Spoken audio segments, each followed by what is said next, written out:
প্রথমে স্যার জানাবেন যে থাইরয়েড গ্রন্থি এটির কি কাজ আছে আমাদের শরীরে? থাইরয়েড অন্তঃক্ষরা গ্রন্থি, এটা আমাদের ষড়যন্ত্রের সামনের দিকে থাকে। এটা একটা প্রজাপতির মতো গ্রন্থি, যেটা দুই পাশে দুইটা লোব থাকে, মাঝখানে একটা স্মার্ট দ্বারা আমাদের থাইরয়েড কার্টিলেজ এবং 4 থেকে 6 ট্রাকিয়া পর্যন্ত থাকে। এই গ্রন্থি থেকে অত্যন্ত গুরুত্বপূর্ণ হরমোন তৈরি হয়, যেটাকে আমরা থাইরক্সিন বলি। এই থাইরক্সিন আমাদের শরীরের প্রত্যেকটা কোষে, মাথা থেকে পায়ের পর্যন্ত প্রত্যেকটা সিস্টেমের উপর কাজ করে। বিশেষ করে এই থাইরক্সিন কোষের মধ্যে অক্সিজেন অ্যাবজর্পশন বৃদ্ধি করে এবং বিশেষ করে বিপাক ক্রিয়ায়, প্রত্যেকটা কোষের বিপাক ক্রিয়া সাহায্য করে।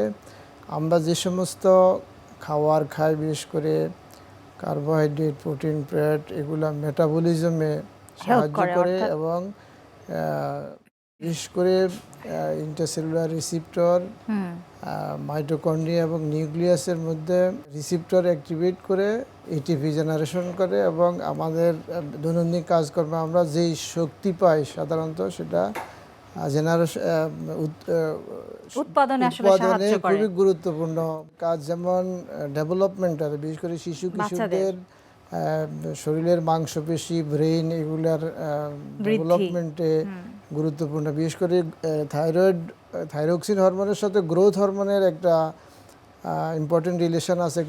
গ্রোথ হরমোন জেনারেশনে এবং গ্রোথ হরমোনের অ্যাকশনকে পটেনশিয়েট করে থাইরয়েড হরমোন। বিশেষ করে যদি বাচ্চাদের থাইরয়েড হরমোনের ডিফিসিয়েন্সি থাকে, সেক্ষেত্রে তাদের বুদ্ধি প্রতিবন্ধী হতে পারে এবং গ্রোথ স্টান্টিং হতে পারে, গ্রোথ থেমে যাওয়া, বেটে হওয়া, এভাবে জন্মগ্রহণ করা। জি, অর্থাৎ অনেক গুরুত্বপূর্ণ ভূমিকা আছে আমাদের শরীরে। তো থাইরয়েড গ্রন্থিতে কি কি সমস্যা হতে পারে?